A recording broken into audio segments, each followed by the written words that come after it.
Alright, so here's my SuperCub. I have here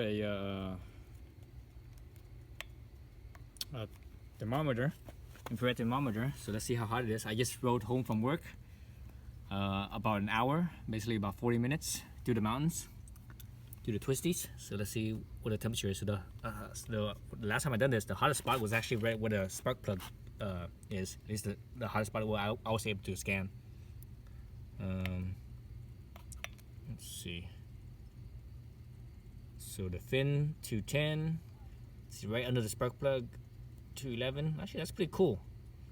Earlier this afternoon when I rode to work, earlier today I should say, it was actually 240 something degrees. So 211, so that's right under the spark plug right there, on the side of the head right there. 220 or 202. So I literally just got off my bike and took the camera out, or took my phone out, and the my thermometer right here. See here where the cover is. 129, 120. The top here 143. 144. Right. Let's check my brakes. Well, the brakes are pretty cold. I didn't use much brakes at all.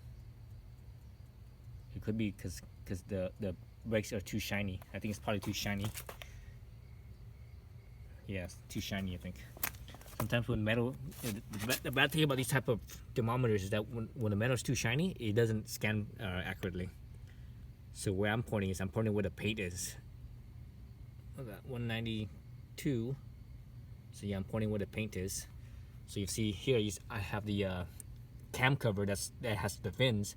So that's aftermarket. And this thing about this is that it's clear, so it's gonna be shiny. It won't be as accurate. Well, it's still pretty hot. It still shows about the same. So 190, 187, excuse me. 187 on the cover, right next to it where the paint is, still the same. Okay, that's cool. So I think this, because this is kind of dull, so that's why it's able to have it constant. Let me see, I'm going to the top fin of the cylinder right there.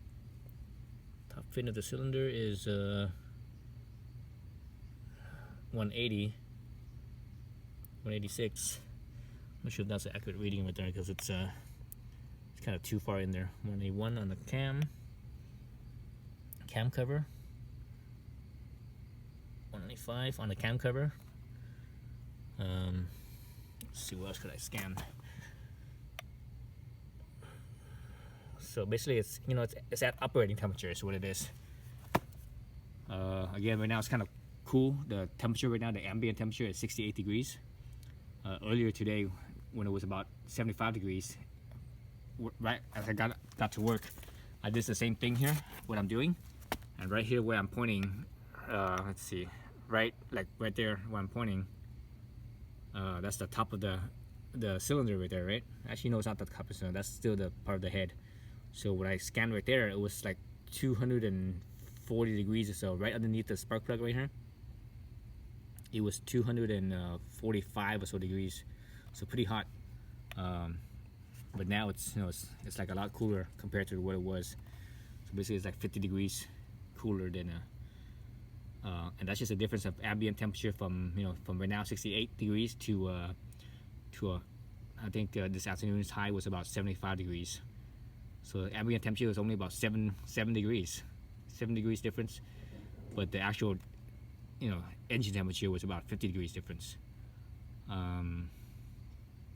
At least the hottest spot compared to the coldest spot, or at least the hottest spot where where I'm consistently scanning, which is basically that little fin section right there next to the spark plug and right underneath the spark plug. Those are the two spots where and also right here right in front. Those were the spots where I was able to get it up to like 240 something degrees this afternoon compared to right now. Right now it's only like it's actually dropping pretty fast. Just a moment ago it was like 209 or whatever when I first got off, and that's only a few minutes ago. So it's cooling down pretty fast. All right, so I wanted to show you that, you know, I'm more or less at operating temperature. I'm gonna take off the spark plug and I want to do a compression test. And the bike now is at, let's see, the bike now is at, bike now is at 3567. So you know what mileage I have. So at this mileage, the engine's broken in. You know, it ain't gonna break in any more than that. So yeah, so I'm gonna do the compression test. Let me get the compressor tester and take off the spark plug. Stay tuned. All right, so here's my SuperCub, and you can see I have the spark plug out. All right, I just pull it out right here. So I'm using this is not the stock spark plug. I'm actually using an iridium plug. Right, iridium plug. I like to use iridium plugs because they last longer, but also when I got this, I got a higher I think I got a higher temperature. So actually now I'm looking at it, I'm not sure this is a higher temperature or not. This is a 7. But anyways, let's look at the spark plug. So there you can see that it's, let's see if we can focus. You see that it's very white looking, right? That's because it is. It's basically, it's very lean. Looking at it, it's actually very lean.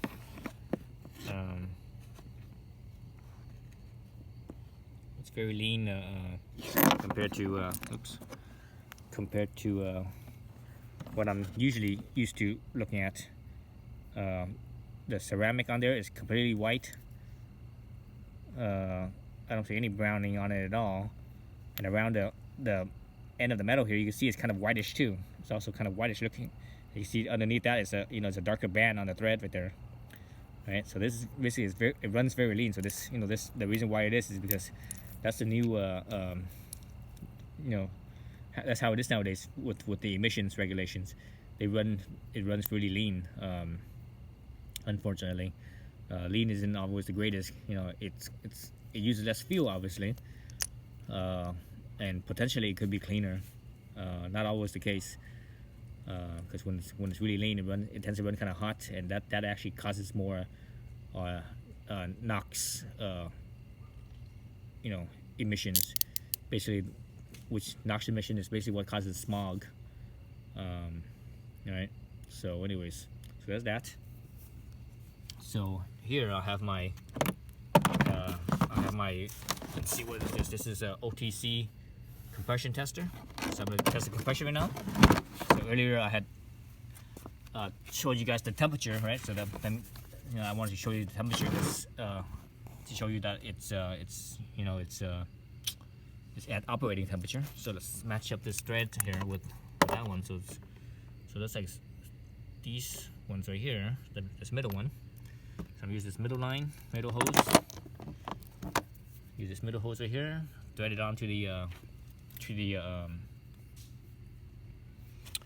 engine in here, and I could run a compression tester. So I don't have my tripod on me. I'm just holding this thing with my bare hands. I'm not sure if I could do this with just one hand. So this thing has an O-ring on the end. Right, it has an O-ring on the end, so that way that's how it seals. And you're supposed to do this compression test when the engine is at operating temperature. So right now it's at operating temperature. So, oh come on, get in there. Get this thing to fit in properly. The thread's not lining up. There it goes. What the heck? It's still not coming in straight. Is this thread right? Let me double check that, because this is the only one I have. This is the thinnest one. Yeah, the thread looks right to me. Yeah, it looks right to me. I think because I'm screwing it in there with one hand, so I can't get it quite seated in squarely.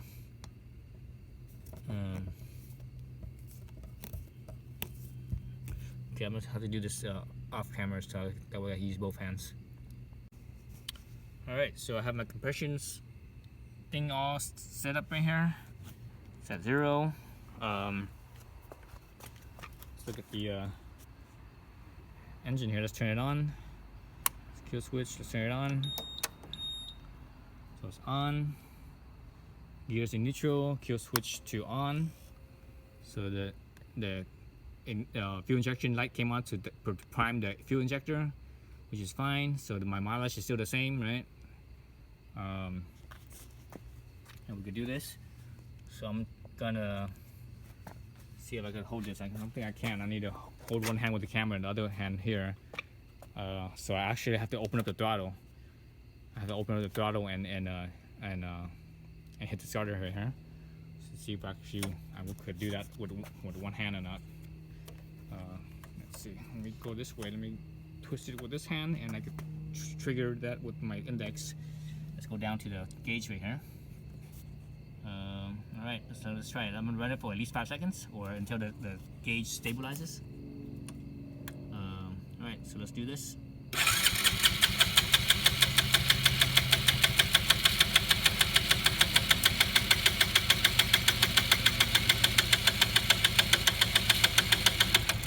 Well, you guys see that? That was very interesting. It was hovering at 180 psi for like a few seconds. Then all of a sudden it just kicked into 210, a little bit over 210. That's about 215 almost. 215 psi. So that was very interesting. Let's do that again. So let's breathe this out. All right, so that's bled out. All right, bled out. So let's try that again. Over here, my throttle, full throttle, open. Hit the trigger or hit the starter button.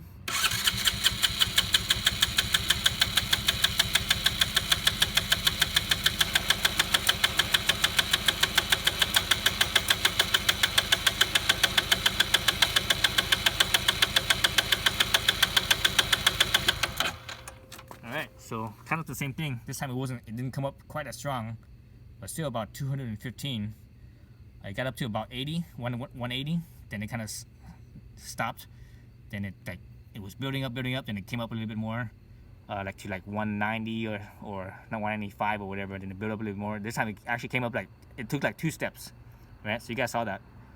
So anyways, but it still ended up at the same, 205 or so, or above 210. Okay, so you guys can see where I'm at.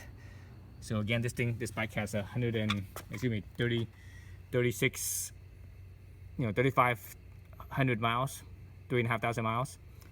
And that kind of, I'm doing this for my record, so that way I could keep track of the compression ratio. Let me turn this off before I kill the battery.